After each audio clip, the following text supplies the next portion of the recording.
Hello guys, ഇന്നും എല്ലാവർക്കും ലീവുള്ള ദിവസമാട്ടോ. അപ്പോൾ പിന്നെ ഒന്നും നോക്കിയില്ല, നേരെ ഒരു ബിരിയാണി അങ്ങോട്ട് ഉണ്ടാക്കാമെന്ന് വിചാരിച്ചിട്ടോ. അങ്ങനെ അരിയൊക്കെ ഞാൻ കഴുകുകയാണ്. ചിക്കൻ ക്ലീൻ ചെയ്യുന്നത് ഏട്ടനാട്ടോ. ഇവിടെ എപ്പോഴും ചിക്കൻ ക്ലീൻ ചെയ്യുന്ന ആൾ ഏട്ടനാണ്. കാരണം എന്ന് വെച്ചിട്ടുണ്ടെങ്കിൽ ആൾ അസലായിട്ട് ക്ലീൻ ചെയ്ത് തരും. അതുകൊണ്ട് തന്നെ വീഡിയോ എടുക്കുമ്പോൾ എന്നോട് പ്രത്യേകം പറഞ്ഞിട്ടുണ്ടായിരുന്നു എൻ്റെ വീഡിയോ എടുക്കാൻ മിസ് ചെയ്യരുതെന്ന്. പിന്നെ ഞാൻ വേഗം വീഡിയോ എടുത്തു കേട്ടോ. അതിനുശേഷം ഞാനിത് അവിടെ അരി വറുത്തുകൊണ്ടിരിക്കുകയാണ്. സാലഡിന് വേണ്ടിയിട്ടുള്ള പച്ചമുളക് അമ്മു അരിയുന്നുണ്ട് കേട്ടോ. അപ്പോൾ ഞങ്ങൾ എല്ലാവരും ബിസി ആയിരുന്നു. ഒരു കുറച്ച് സമയത്തെ പരിശ്രമങ്ങൾക്ക് ശേഷം ഞങ്ങൾ ബിരിയാണി ഇവിടെ സെറ്റാക്കി എടുത്തിട്ടോ. നല്ല കിടിലൻ ബിരിയാണി ഇരുന്നു കേട്ടോ. ഒന്നും പറയാനുണ്ടായിരുന്നു, നല്ല സൂപ്പർ ടേസ്റ്റ് ആയിരുന്നു കേട്ടോ.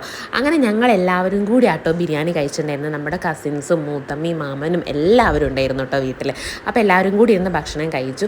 നമ്മൾ ലീവുള്ള ദിവസം ഇങ്ങനെ എല്ലാവരും കൂടി ഉണ്ടായി കഴിക്കുന്ന ഒരു ഫീല് പ്രത്യേകമാട്ടോ. ഇവരെല്ലാവരും ഗുജറാത്തിലാണ്. അപ്പോൾ അവർ കുറച്ച് ദിവസത്തെ ലീവിന് വന്നതാട്ടോ. അപ്പോൾ ഭയങ്കരമായിട്ട് നമ്മളെല്ലാവരും ആ ഒരു ഫുഡ് കഴിക്കുന്ന ടൈം എൻജോയ് ചെയ്തിട്ടോ. അപ്പോൾ നിങ്ങളെ വീട്ടിൽ ഇതേപോലെയാണോ ലീവുള്ള ദിവസം എന്ന് കമൻറ്റ് ചെയ്യുക. വീഡിയോ ഇഷ്ടപ്പെടുകയാണെങ്കിൽ സബ്സ്ക്രൈബ് ചെയ്യണേ.